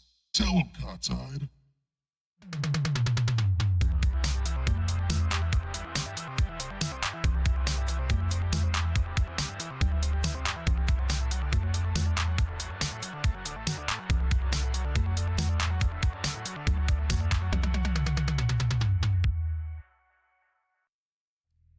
Hello, everybody. Thank you for coming back here. I am done with the bathroom. Hey, welcome back to the Kahtide stream, to Coffee with Kahtide. It's me, the one and only Kahtide. Hello, everybody. Thank you. Much appreciated. Now, I hope you're having a wonderful Sunday. We're switching over to our last segment of the show, Questions with Kahtide. This is where I discuss things with folks. They send in questions. I tell them a little bit about my kind of takes, give them my opinions on stuff. If you would like to submit a question and you'd like to get it answered by me and get some advice, get some direction, some guidance, you can do so yourself. There are chips in the Twitch chat currently. You can actually click on the chips now and submit a question for 500 of them. If you'd like to submit one, the folks that submit chips do get to have their question answered first. But we do also have an anonymous board if you prefer to submit questions anonymously. That can be found on the Google, like a Google form. It's included in my link tree. So if you're looking for my information and you find my link tree, the form should be there. But let me pull up some of our delightful little questions here. Oh, and remember, I don't submit bigoted or distasteful questions, or you will face my wrath. And by wrath, I mean I will delete your question and or ban. So be nice, but other than that, feel free to ask a question, especially if you're looking for advice on life, love, or labor. All right, now let's get to the first question, shall we? I'll start reading them out and let you know what we can do for you here. All right? Okay. Let's see here. We have a lot of questions. Oh my goodness. Somebody sent in a lot of questions today. Okay, first question. What is it like to be so awesome? You are very kind. I don't know. I make a lot of art and stuff, so thank you for the question. That's very kind of me. I guess I make a lot of art and I stream, and that's what's cool. Anyway, let's find a better. Let's do another question. Let's see. Okay. Hi, Kahtide. My question is this. I'm struggling to open up to the people around me, and I really feel like they hate me, even when there really isn't any reason for it. Is there anything I can do, or am I fucked? Oh, sorry, this is an anonymous question. So I was doing 2 anonymous questions. I need to actually check my list here if I have some stream questions. So 1 second while I do that. But I will answer this question first and then get to whatever we have. Looks like we do have an ad starting, by the way. So if you want to avoid that ad, consider subscribing to the channel. For Twitch folks who are watching live, if you do subscribe, it does help support the channel a lot, and you can avoid the ads. But for folks who are listening on Spotify and on YouTube, you don't get to see them, although you do with your own ads, so I'm not messing with that. But anyway, what do we say? Big booming voice when the ads come up? This is the big booming voice letting you know to follow and subscribe to Kahtide. Thank you, big booming voice. Couldn't have said it better myself. Anyway, let me start this question first. So here's the thing. It can be really easy to feel like people hate you, you know. I personally, in my past, have often felt like people hated me for no reason. And I still sometimes feel like that, you know. It can be easy to think that way. Like, when you're in that headspace where you're wondering, hey, do people actually like me or not? You can start to interpret different, excuse me, I need some water. You can start to interpret different cues, or maybe a bad day, like somebody actually has a deep-seated distaste for you, or perhaps an annoyance with you, or something like that. And that can be really hard to deal with, you know. Like, it's hard to get out of that headspace sometimes where you feel like, hey, I'm awful and other people think I'm awful. What I think is most important in these cases is less to think about what other people think about you and more to think about what you think about yourself. See, I think it can be easy for us to sometimes project our own internal insecurities outwards onto others and to say like, oh, sorry, there goes the ads. Sorry, folks. Anyway, it can be easy for for people to feel like, oh, I'm a bad person, so obviously things are not going to change for me, and I'm always going to be bad, and people are always going to see that I'm bad. It's not about what other people see. Most of the time, most people don't even see you that much. Like, not to be mean or rude or anything like that, but like most of the time, people aren't noticing the little things. They aren't noticing like the ticks you have, or like, oh, you messed up or something like that. Welcome back from the ad, Twitch viewers. Yeah, they're not. No, I was just letting folks letting the anonymous question asker know here that sometimes you're just not going to be noticed by people, and you're not actually that big of a deal to them, and you don't need to worry that much if you're causing problems. Like, sure, sometimes you can be a bit annoying and a bit rude, and somebody might call you out on that, but also like that's just a call out. That's not necessarily, hey, you're a bad person because you messed up somewhere. It's not like that. It's sometimes you just got to call out some behavior and correct somebody on something. So try not to worry about what other people think so much. Try to worry about taking care of yourself first off, and try to let things slide. I would also say that it can be easy to hold on to things that people say or do. Try to let things slide sometime and just be like, okay, maybe that was a mistake. Excuse me. Is the question button supposed to be on cooldown? I don't think so. Do you mean the Google form, Luna Ruins? Or do you mean the question asking one? Uh-oh. Did the question asking one go on cooldown? I apologize if it did. Let me see.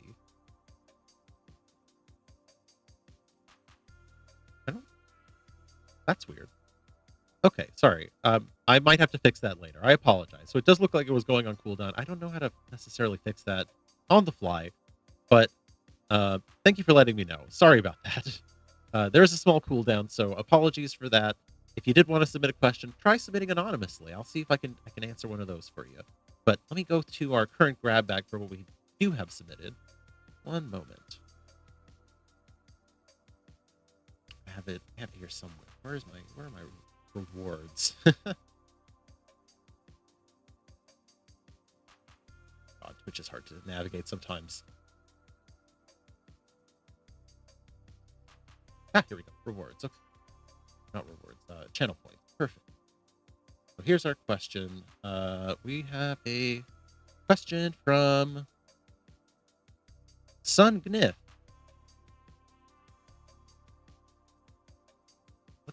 Why is my question not showing? I thought I was going to be able to see my question. Okay, that's weird. I'm so sorry about that. I'm going to have to figure out why that's not working correctly. Because I was supposed to be able to actually view it. Sorry about that. Okay, so I believe it was about a game. Sorry, Sun Gnif. I will have to answer that later. If you do come in, or if you are still in here, let me know what that question was again, and I'll be happy to answer it. But I believe it was for some game, and my answer for that game was go play the game. Hell yeah. If you want to play a game and it looks cool, buy the game and play the game. That's my hearty endorsement, my friend. So I hope that helps answer that chat question for you here. But let's move on to the next question as I pull up my list. Okay. So this one was sent in as well. This one is a pretty hard one to hear, but I hope I can help answer it. So our next anonymous question is, what do you do when everyone in your life has ghosted you? Well, I would say, again, this kind of comes back to yourself a little bit. Not to say, and don't take that as me saying, if you have been ghosted, that is on you and that's your fault.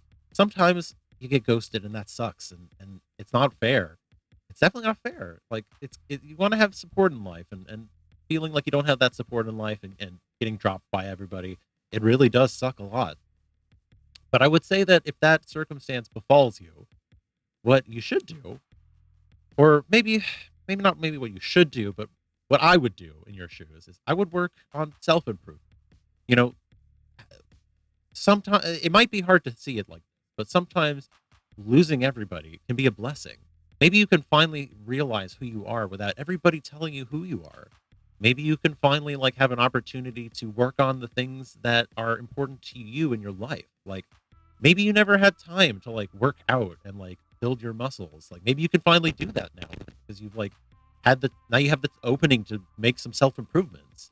maybe now you can like work on that art you've always wanted to do, or like draw or paint or sculpt or write. You know, you can like volunteer. You can like offer like assistance out on the street to people. You can do things to like make your community better. You can do all kinds of things now, you know, that you kind of become untethered. That's not to say that it like, you know, it's not painful. It is painful to lose friends and family and stuff like that, and to be ghosted by people that you care about. Um, but when you take care of yourself and you start to expand your horizons a little bit and do things outside of what you're used to, you find that other people start to gravitate back towards you. You know, you find that, hey, I feel good about myself again for the first time. And suddenly I'm starting to meet people through all this stuff that I'm doing. You know, hey, I was volunteering and I met this really cool person, and now we're kind of like hanging out and we're friends and stuff. Or, hey, I started running and like I ran into somebody in the park. We had a meet cute, or I don't know. Anything can happen, really. DRS 9011, first time chatter, says that's really good advice. Thank you. I appreciate you saying so. Thank you. Luna Ruin says finding community over shared interest is so important. Agreed. Absolutely agreed.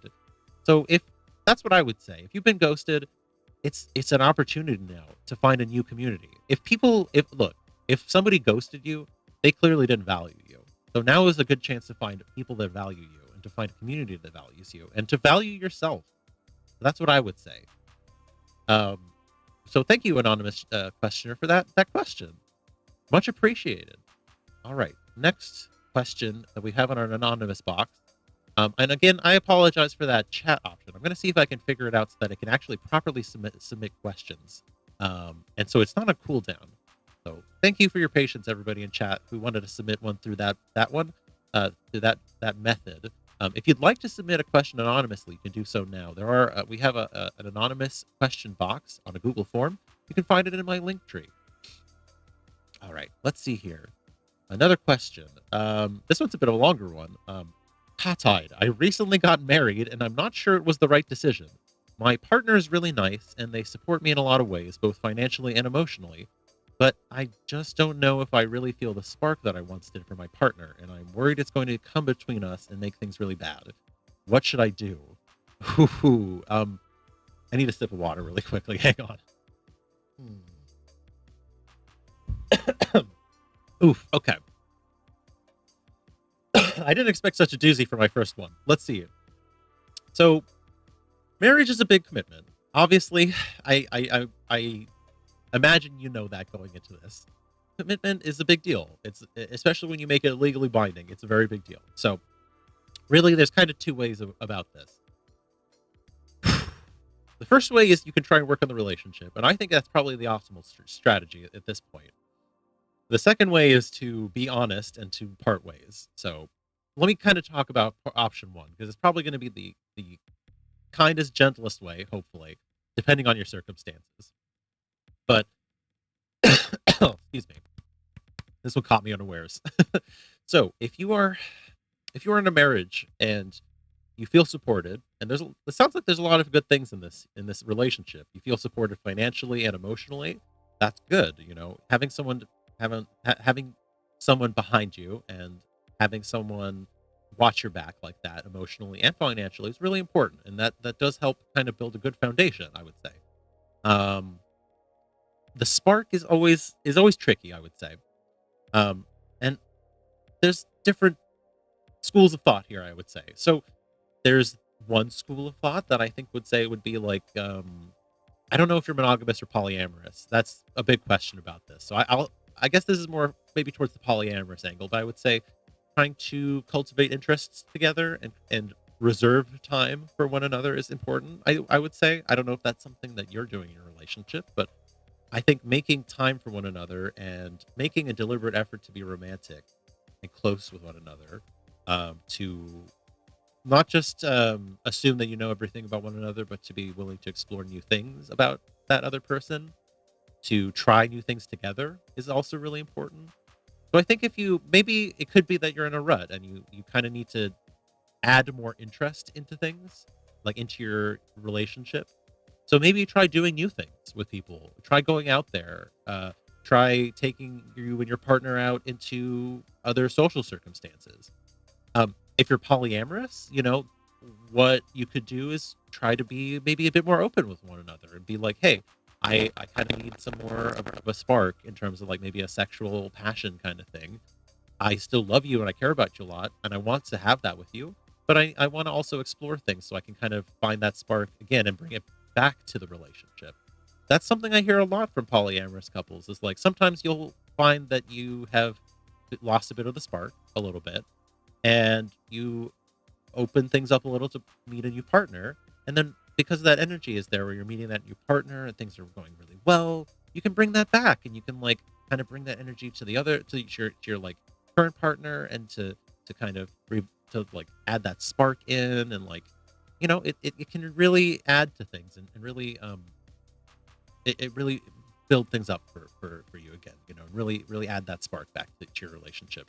Now, of course, mind you, you got to be pretty committed. You got to be pretty solid in your relationship. I think it takes a lot of emotional maturity to be going in that angle and going around that, doing that sort of thing, and to be honest and blunt about where you stand with one another. So, not for everybody, but I would say those are really kind of two I would recommend. So, hope that helps. I really do wish you the best of luck with your partner, though. I hate to hear if some divorce happens, but if it needs to happen, that's the second option. Try to be kind to one another. Try to be polite, like try to be respectful to one another and caring, passionate, and graceful. Have grace for one another in that process, but be honest. Like, hey, I just don't feel like I'm happy here, or it's not doing it for me anymore, and I need to do something else. And that's really up to you. And having that conversation between one another and what that's going to have to look like. But I think if you care about one another and love one another, you'll try to find a ground, like a middle ground where everyone's happy. So that's my take. Hope that helps. Let's move on to our next question. Before we wrap up here, we have a few more minutes before the stream ends. Ooh, Luna Ruins redeemed. Submit a question for Kahtide. What is your question, Luna Ruins? I would be happy to answer it. Hopefully I can actually see it now. We will wait here at the chat for a little bit.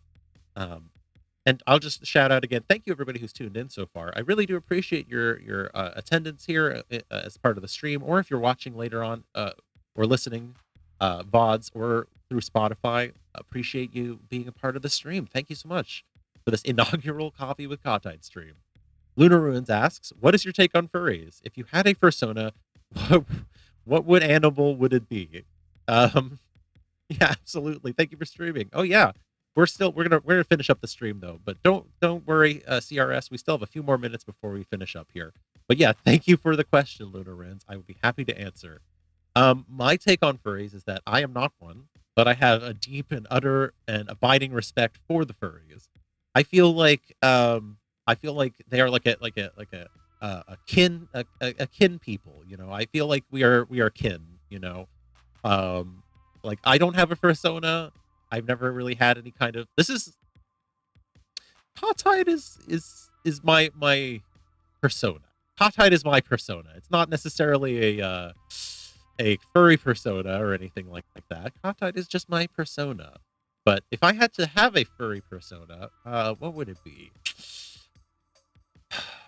I've actually had to bandy this out about a little bit. I guess it really depends on the biome. If I'm an aerial like kind of creature, if I'm like a sky-based furry, are they called featheries? I forget what they're called. Fluffies? I don't know.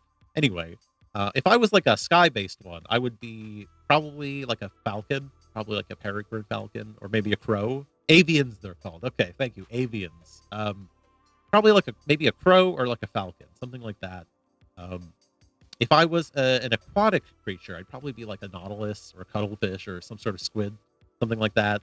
Maybe an octopus. They're pretty awesome.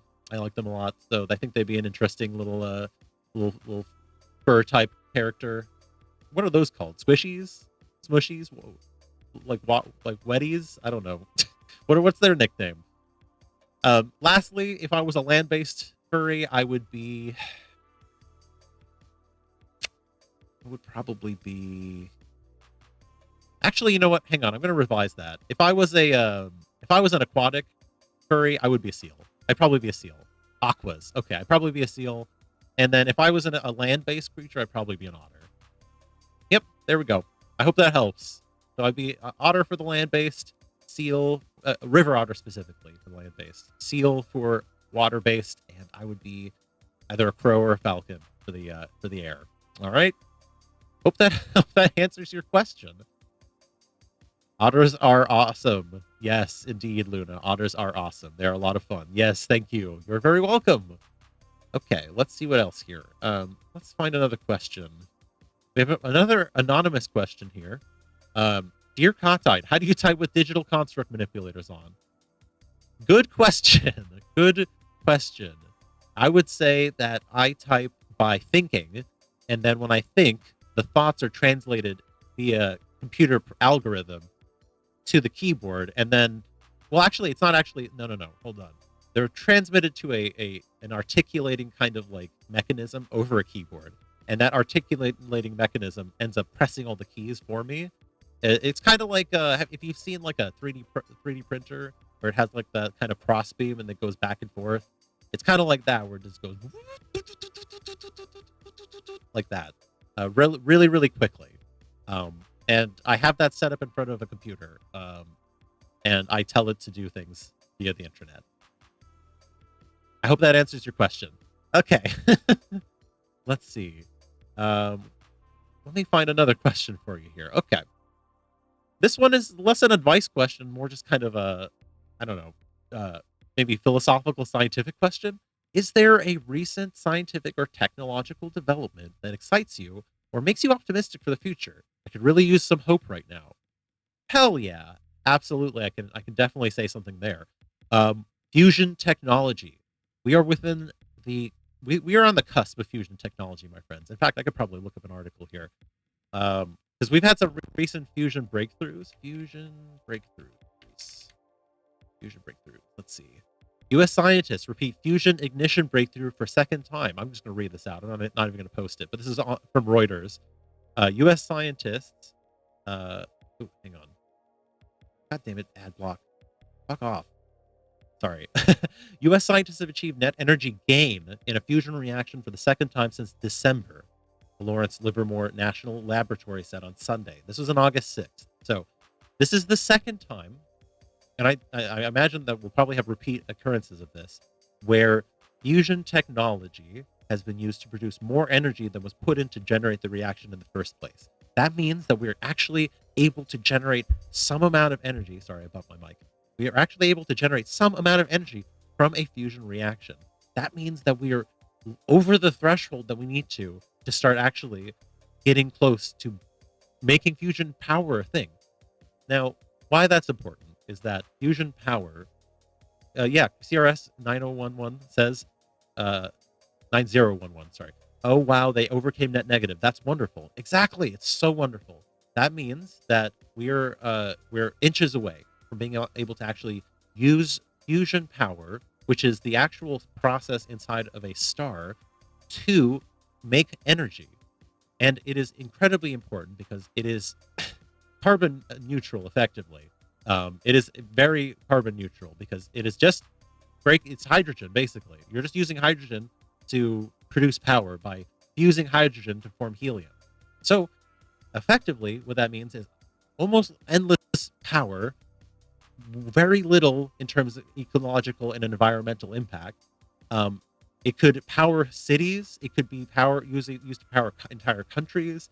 Not only that, but there's the ability to actually dump material into the fusion reactor, and not just hydrogen, but any kind of material. So you could literally, theoretically, dump trash into a fusion reactor, burn the trash for fuel, have it burned down to its constituent components, then recapture those constituent components into material that you can then use again, or have it burned into energy, which is incredible. It would solve so many problems. It would solve power. It would solve pollution problems. It would solve like cleaning up our environment.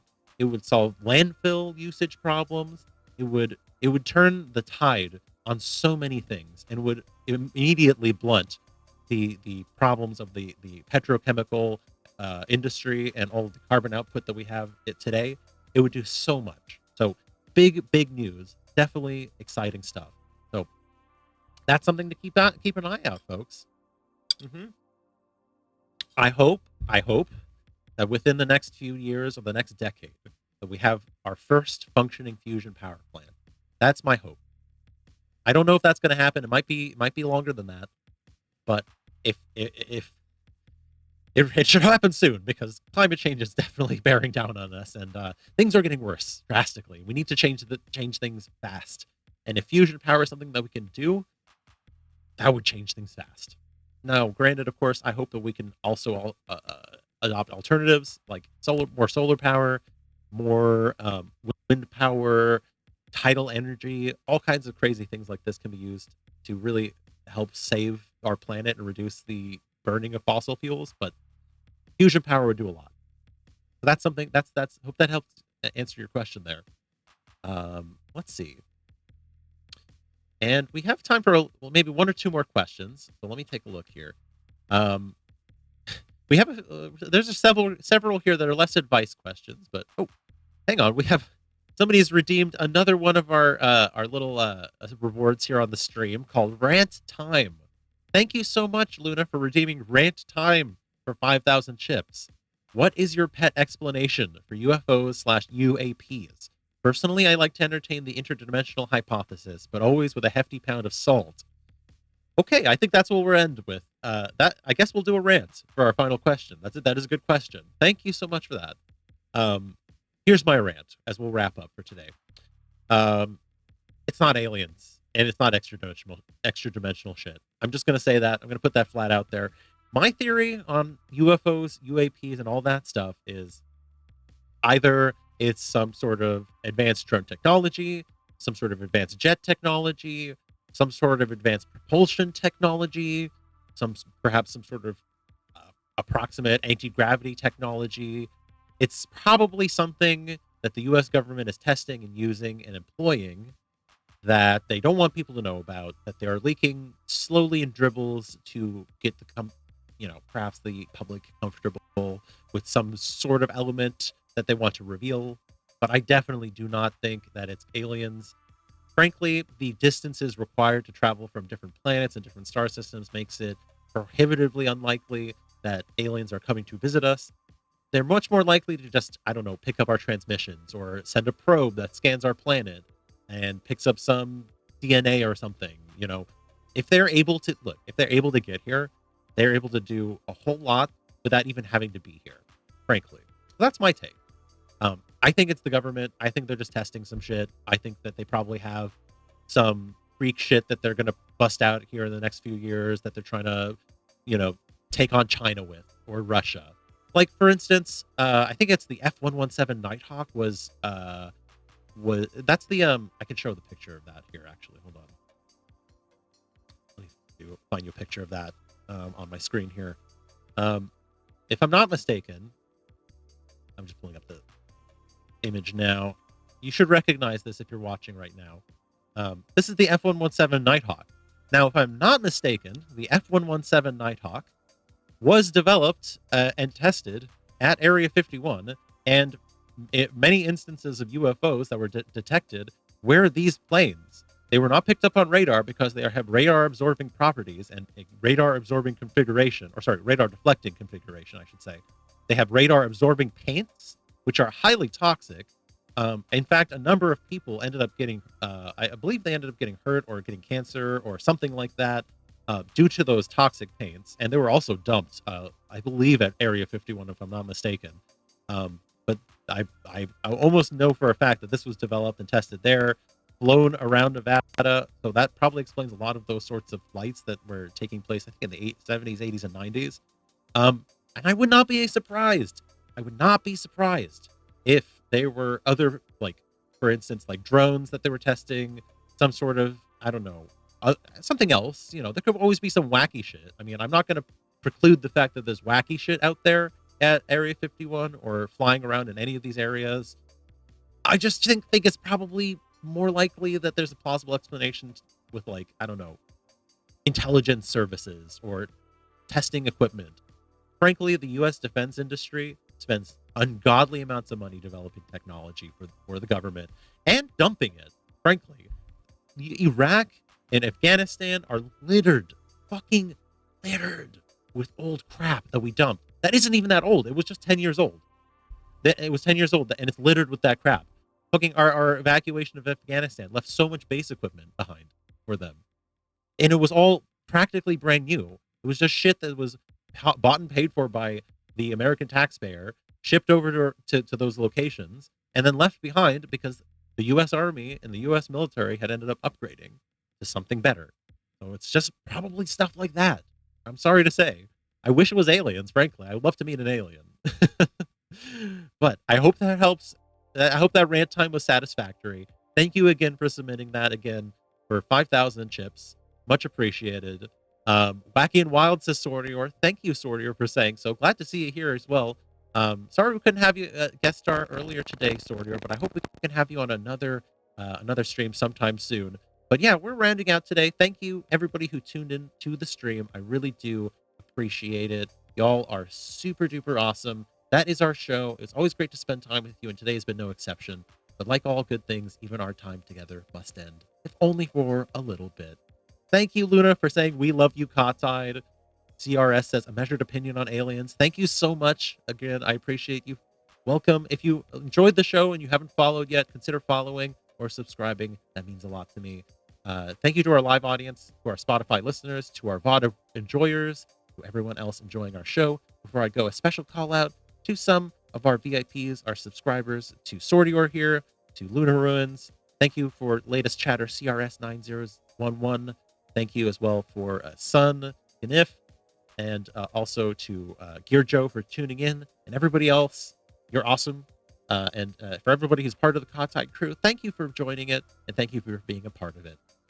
Now, goodbye, everybody. Be sure to tune in for more Kahtide content Saturdays and Sundays at 12 p.m. Pacific Standard Time. We're going to be playing a new game. Probably something, I don't know. Maybe we'll play Splinter Cell or something like that. Oh, shit. Thank you, Sordio, for the gifted sub. That was the gifted sub alert. Thank you so much. We appreciate that big time. You are an awesome gifter. I hope you enjoy that new gifted sub. Welcome to the community, CRS9011. All right. Well, looks like that's our show, folks. Until next time. Thank you, everybody. Talk to you later. Thanks, everybody.